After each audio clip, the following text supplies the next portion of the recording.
A cidade de Teresina enfrentou problemas, dificuldades em função das mudanças no trânsito, mais precisamente no transporte coletivo.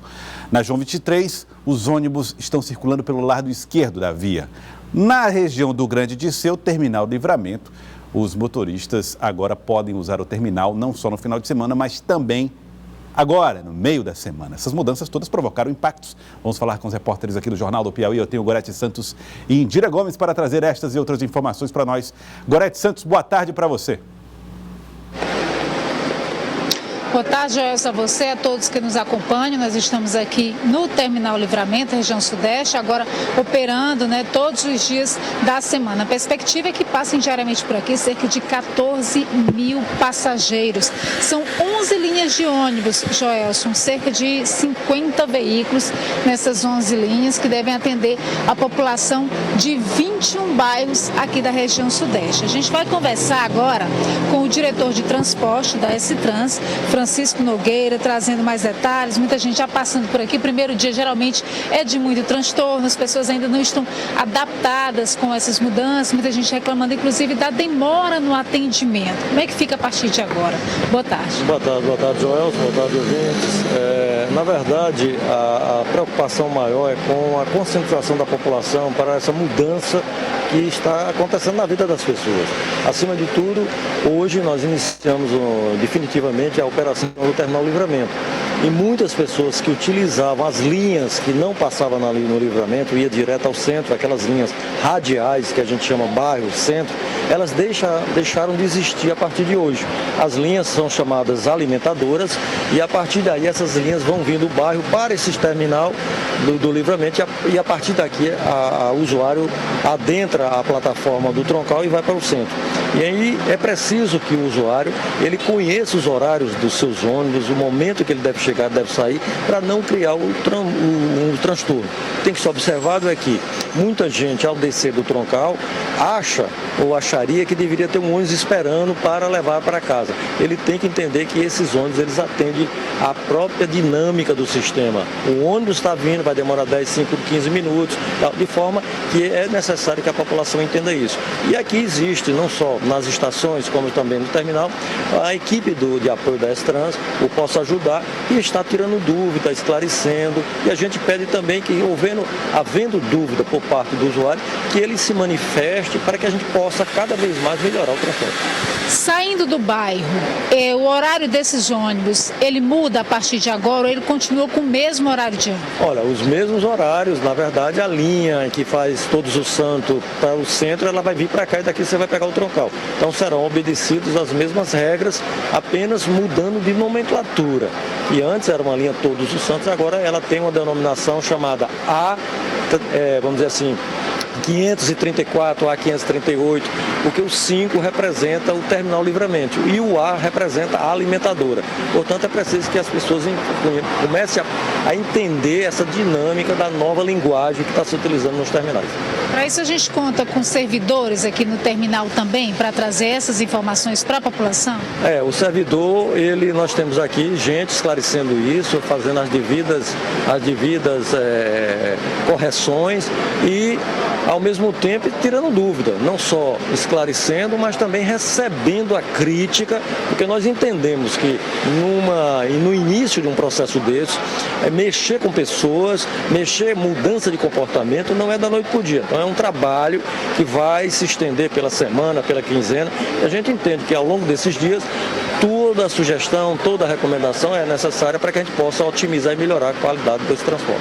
O senhor falou que conta com a população, inclusive, para reclamações, para que vocês possam ir fazendo os ajustes necessários. Qual é o canal mais viável para a população se comunicar com você? Nós temos a S-Trans, eu não sei se ele dá para pegar, nós temos aqui, foi distribuído, aqui junto com o Posso Ajudar, e está sendo distribuído nas estações, uma carteirazinha de bolso chamada Integra de Bolso, onde na cartela está escrito todas as linhas que eu comentei aqui, todas essas linhas, de forma que a pessoa pode tranquilamente abrir e ver aqui dentro o que é linha troncal, o que é linha alimentadora, qual o número da linha. Por exemplo, eu falei aqui, vamos dizer, Redonda Livramento, hoje a linha vai se chamar A532.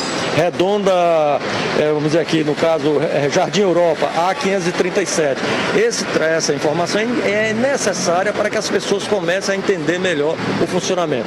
Qual o canal que ele pode utilizar? Nós temos o canal, um telefone WhatsApp direto, que é o 99460-2406-86, que vai permitir que a pessoa possa fazer a fotografia, denúncia, e a gente lá nesse trânsito vai colher e tomar as devidas providências.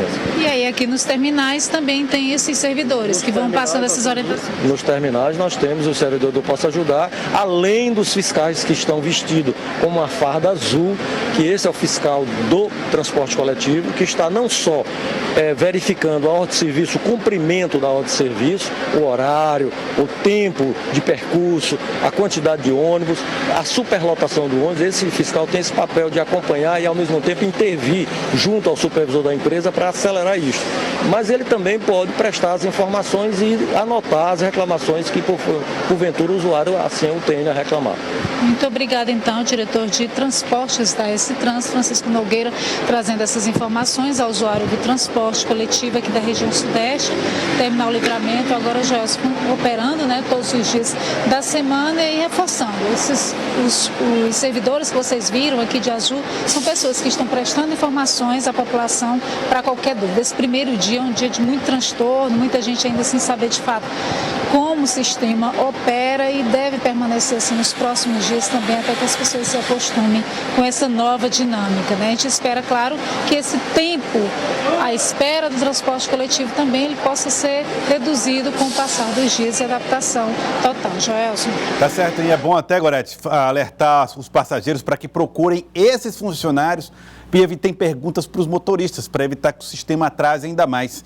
Da local onde está em Gorete Santos, lá na região do Grande Disseu, nós vamos para a Avenida João 23. Lá está a repórter Indira Gomes, que mostra o local onde hoje, a partir de hoje, né, começa efetivamente a funcionar em dia comercial.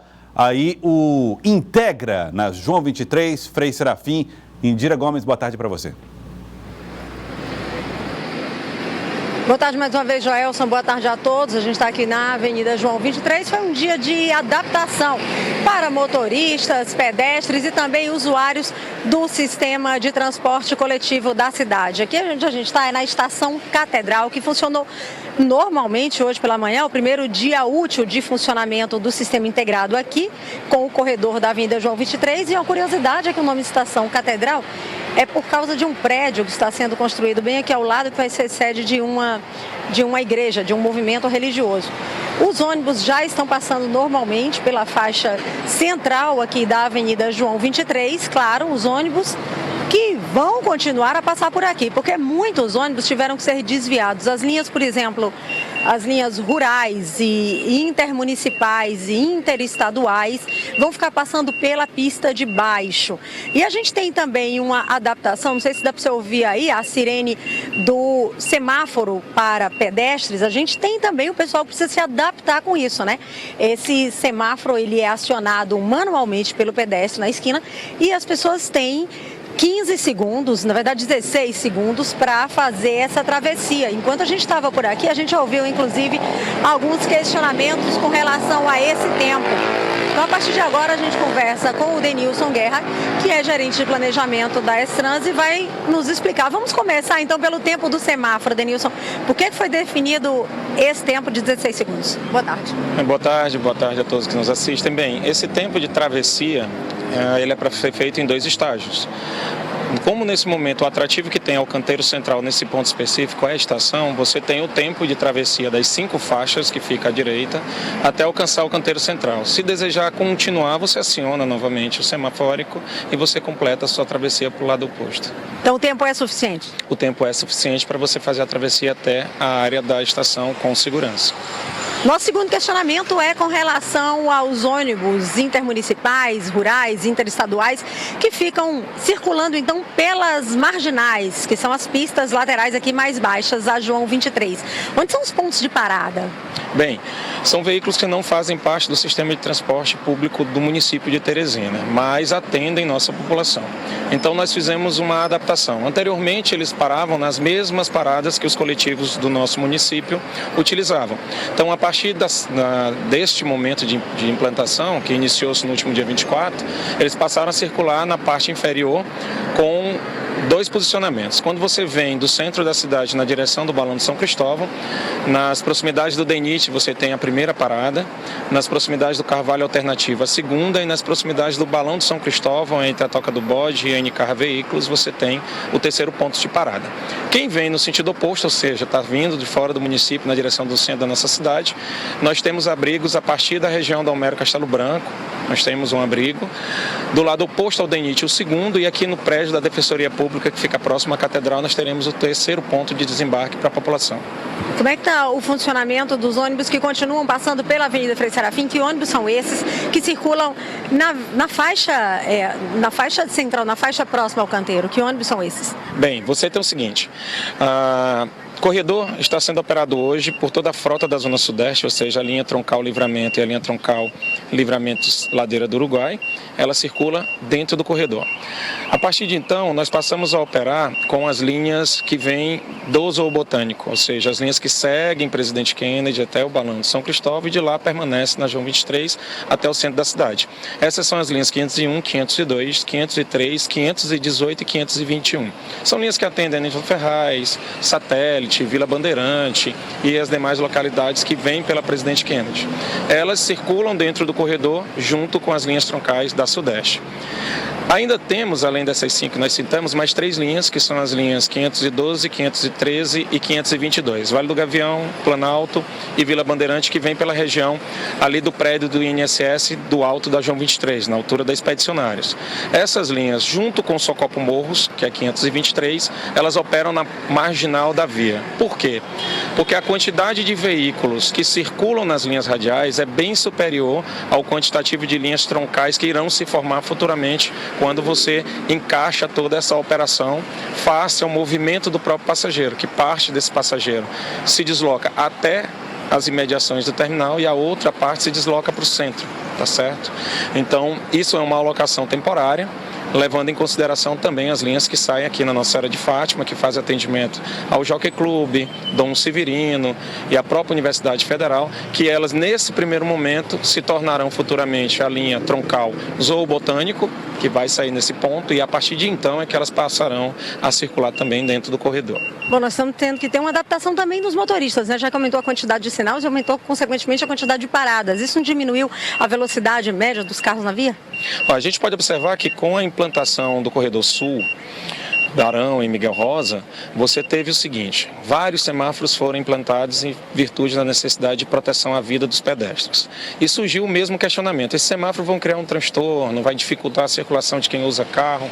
Na realidade, existe um circuito eletrônico. No momento do acionamento da botoeira, é disparado um laço eletrônico ao longo do corredor inteiro e nesse momento é que os semáforos entram em operação conjunta.